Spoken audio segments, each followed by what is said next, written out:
Friends, இது வரைக்கும் சேனலை சப்ஸ்கிரைப் பண்ணாதவங்க சப்ஸ்கிரைப் பண்ணிக்கோங்க. சிறுகதைக்கு ஆசை சீரியல் நியூ என்னென்ன பார்க்கலாம். விஜய் வந்துட்டு ரொம்பவே டென்ஷனாகவே இருக்காங்க. இவெல்லாம் ஒரு ஆளுன்னு இவெல்லாம் போயிட்டு எலெக்ஷனில் நின்று ஜெயிச்சுட்டு வீட்டுக்கு வந்தால்னா கண்டிப்பாக அவளுக்கு தான் நிறைய மரியாதை கிடைக்கும். அதுக்கப்புறம் நம்மளை கேவலமாக பார்க்க ஆரம்பிச்சிருவாங்க.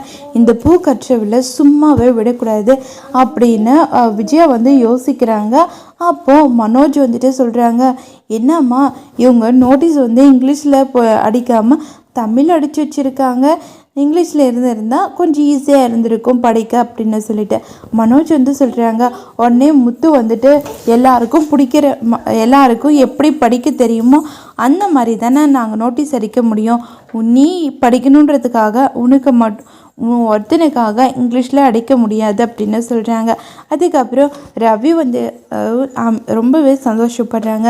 அண்ணி, இந்த டைம் கண்டிப்பாக நீங்கள் தான் வின் பண்ண போகிறீங்க, இதில் எந்த ஒரு மாற்றமும் கிடையாது அப்படின்னு சொல்லிட்டு ரவி வந்து சொல்கிறாங்க. அதை கேட்ட உடனேயே ரொம்பவே சந்தோஷப்படுறாங்க. மீனா, நீங்கள் சொல்கிறது தான் கரெக்டு, கண்டிப்பாக இதுக்கப்புறம் எல்லாமே நல்லதே நடக்கும் அப்படின்னு சொல்லிட்டு பேசிகிட்டு இருக்காங்க.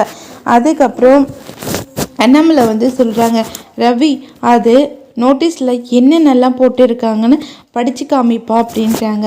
அதில் படித்து காமிக்கும் போது தான் தெரியுது பூக்கச்சவங்களோட வலி எவ்வளோன்னுட்டு. அதை இப்போ கேட்ட உடனேயே அண்ணாமலை வந்து ரொம்பவே சந்தோஷப்படுறாங்க. ரொம்ப நல்லாவே நீங்கள் 2 பேரும் சேர்ந்து இந்த நோட்டீஸை வந்து அடிச்சிருக்கீங்க.